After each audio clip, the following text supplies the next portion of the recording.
Hello दोस्तों, good afternoon, नमो नमः। आप सभी का एमएस क्लासेस 1 में स्वागत और अभिनंदन है। दोस्तों, आज हमारा जो टॉपिक है कि जो जहां से प्रश्न बनते हैं, जैसे कि हमारे जो नायक की कोटियां और नायिकाओं की कोटियां। नायक हमारे किस कोटि के अंतर्गत आते हैं और नायिकाएं हमारे किस कोटि के अंतर्गत आती हैं।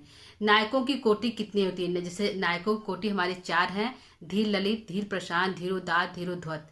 4 प्रकार के धीर जो है नायकों की कोटि होती है और 3 प्रकार की नायिकाओं की कोटि होती है। जैसे धीर स्वकीया, मुग्धा, स्वकीया, मध्या और स्वकीया, पौढ़ा।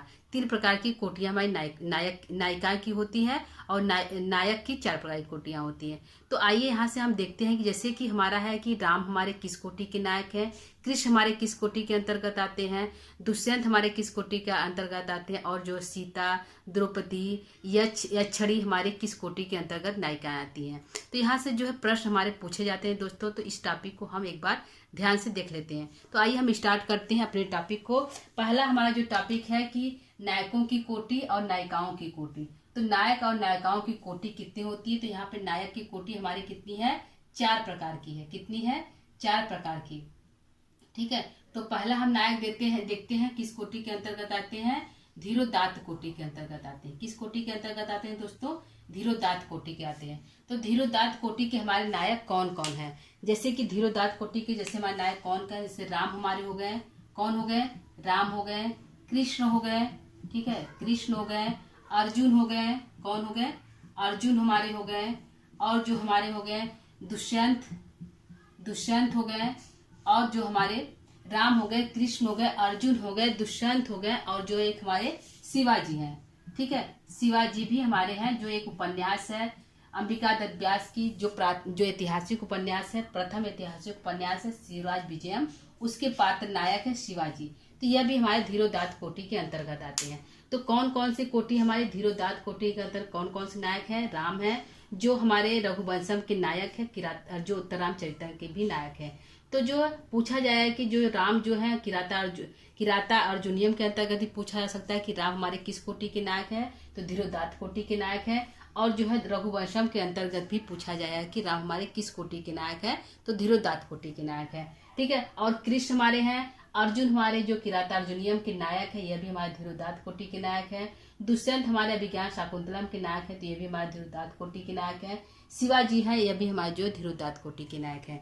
ठीक है दोस्तों, तो यह एक हमारा कोटि हो गया धीरोदात्त कोटि। दूसरा हमारा धीरोद्धत कोटि। क्या है? धीरोद्धत कोटि, ध्वत कोटि। तो धीरोद्धत कोटि के अंतर्गत हमारे कौन कौन से नायक होते हैं? जो मतलब अपने गुस्सा पर कंट्रोल नहीं कर, जो बहुत अधिक क्रोधित होते हैं, ऐसे नायक हमारे धीरोद्धत कोटि के आते हैं। और धीरोदात्त कोटि के जो होते हैं बहुत शांत होते हैं, प्रेमी होते हैं, राजा होते हैं, उत्तम कोटि के मतलब एक अच्छे राजा होते हैं जो प्रजाओं की रक्षा करते हैं। यह सब हमारे धीरोदात्त कोटि के अंतर्गत आते हैं। ठीक है दोस्तों। तो और यहाँ पे जो धीरोद्धत है, जैसे धीरोद्धत में हमारे भीम हो गए। ये बहुत अधिक क्रोध करते हैं, इन्हें अपने गुस्सा पे कंट्रोल नहीं रहता, तो जो बहुत अधिक उद्वेग हो जाते हैं। तो भीम हमारे हो गए। दुर्योधन भी हमारे इसी कोटि के अंतर्गत आते हैं। दुर्योधन भी हमारे इसी कोटि के अंतर्गत आते हैं दोस्तों। और हमारे जो है एक हमारे हैं परशुराम। तो यह तो जो है रामायण में इनको जो है रामायण में देखा गया है दोस्तों कि जहाँ पे बहुत अधिक क्रोधित हो जाते हैं, और जो है लक्ष्मण से इनका जो है संवाद भी होता है। ठीक है, परशुराम और लक्ष्मण का। ठीक है। तो धीरोद्धत कोटि के अंतर्गत कौन नायक है? भीम है, अर्जुन है, परशुराम है। ठीक है दोस्तों। और आइए हम तीसरा कोटि देखते हैं। तीसरी कोटि हमारे दोस्तों जो है धीर ललित। क्या है? धीर ललित। तो धीर ललित के अंतर्गत हमारे कौन नायक है? तो धीर ललित के अंतर्गत हमारे जो है दोस्तों जो हमारे हैं चारुदत्त हैं। कौन है? सॉरी दोस्तों, जो है धीर ललित के अंतर्गत हमारे जो है दोस्तों उदयन है। कौन है? उदयन है। उदयन हमारे जो है धीर ललित के अंतर्गत आते हैं। किसके अंतर्गत आते हैं? धीर ललित के अंतर्गत हमारे जो है उदयन आते हैं। और कौन आता है? यक्ष आते हैं। कौन आते हैं? यक्ष आते हैं, जो मेघदूत के हैं। तो यह जो नायक है यक्ष हमारे मेघदूत के नायक है। और उदयन जो है स्वप्नवासोत्तम के नायक है, जो भास की रचना है, एक नाटक है, और उदयन मूलक कथा है। ठीक है दोस्तों। तो उदयन जो हमारे नायक है धीर ललित नायक के अंतर्गत आते हैं। यक्ष भी हमारे धीर ललित के अंतर्गत आते हैं।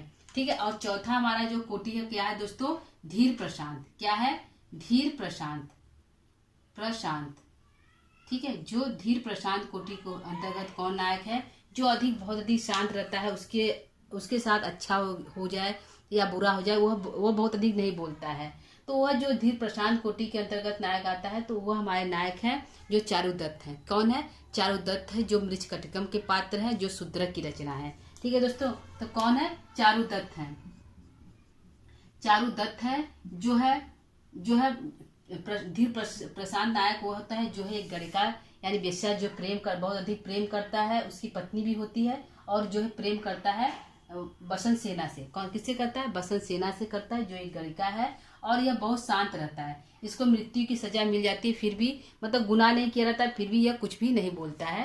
तो ऐसे पात्र जो होते हैं, जो शांत स्वभाव के होते हैं, जो प्रेमी भी होते हैं, किसी गणिका से प्रेम करते हैं, ऐसे पात्र हमारे जो है धीर प्रशांत कोटि के अंतर्गत आते हैं।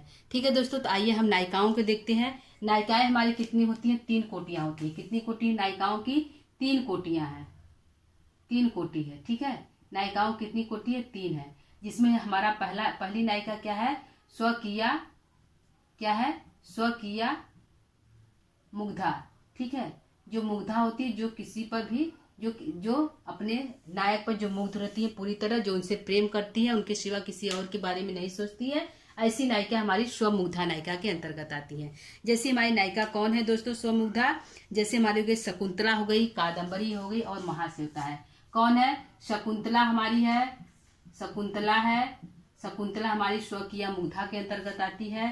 कादम्बरी है, कौन है, कादम्बरी है, और जो है महाश्वेता है। कौन है, महाश्वेता है, महाश्वेता है। यह जो नायिका है सिर्फ अपनी प्रेमी पर मुग्ध है। उनके लिए वह कई जन्म तक भी इंतजार करती हैं, कहीं जाकर आश्रम में निवास करती है, लेकिन जो है अपने उसी प्रेमी का इंतजार करती है। ऐसी नायिका जो हमारी होती है स्वकीया मुग्धा के अंतर्गत आती है।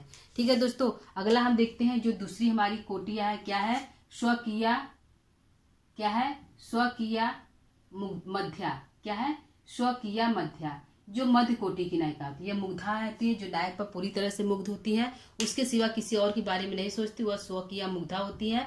और यहाँ पे स्वकीया मध्या, तो स्वकीया मध्या के अंतर्गत कौन नायिका है, हमारी यक्षरी है। कौन है, यक्षरी हमारी है, जो इस यक्ष से प्रेम करती है, जो एक पत्नी भी है और प्रेमिका भी है। क्या है, पत्नी भी है और प्रेमिका भी है, जो है शादी के तुरंत बाद जो अपने जो श्राप के कारण उनके जो पति हैं उनसे प्रेमी जो है उनसे अलग हो जाती है यक्ष, इसीलिए जो है स्वकीया मध्या के अंतर्गत आती है कि ये प्रेमी भी है और प्रेमिका भी है, ये प्रेमिका भी है और पत्नी भी है।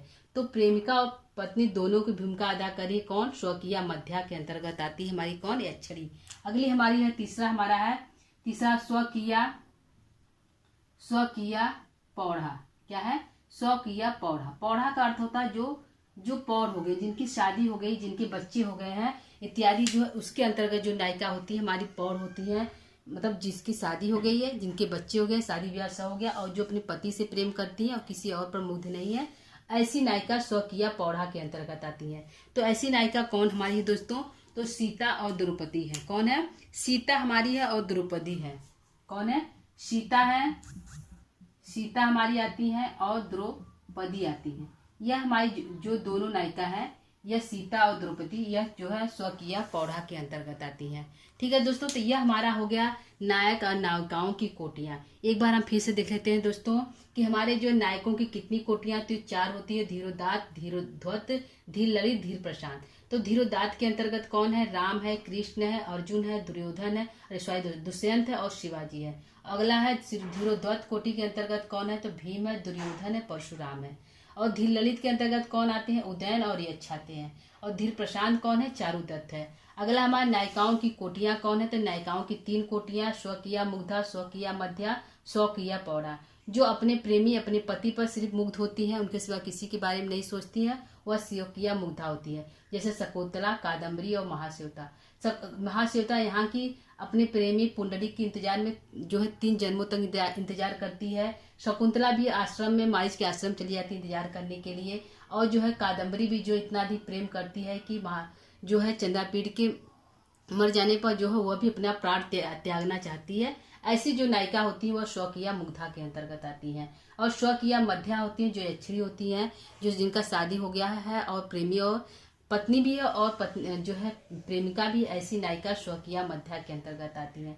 और स्वकीया पौड़ा हमारी सीता और द्रौपदी है, जो है राम की पत्नी है, और जो है द्रौपदी जो है अर्जुन यानी कि पांचों पांडवों की पत्नी, और जो है अर्जुन की पत्नी। ये जो है पात्र हमारी है नायिका है, वह स्वकीया पौड़ा के अंतर्गत आती है। ठीक है दोस्तों, तो यह हमारा हो गया दोस्तों नायक और नायिकाओं की कोटियों से जो है एक टॉपिक था जिससे प्रश्न यहाँ पे पूछता है दोस्तों। तो इसलिए इसको आप यदि आप प्राप्त हो रहा है तो इसको जरूर देख लीजिएगा। यदि आप लोग को यह अच्छा लग रहा है, हमारा जो पढ़ाना यदि अच्छा लग रहा है तो आप लाइक सब्सक्राइब इत्यादि जो है कर दीजिएगा। ठीक है दोस्तों, तो आज के लिए इतना ही। कल हम किसी नए टॉपिक को फिर से लेकर उपस्थित होंगे, क्योंकि हमारा जो है पेपर स्टार्ट हो गया, यहाँ पे पेपर स्टार्ट हो गया। 28-29 को पेपर है झारखंड का, तो उसी की दृष्टि से हम इसको लेकर उपस्थित हुए हैं। तो इसको आप लोग देख सकते हैं, यदि प्राप्त हुआ एक दृष्टि से इसको देख लीजिएगा, जो यहाँ से प्रश्न 1-2 आ सकता है। ठीक है दोस्तों, तो आज के लिए इतना ही। ठीक है, कल नए टॉपिक के लिए फिर से उपस्थित होंगे, तब तक के लिए नमः संस्कृता।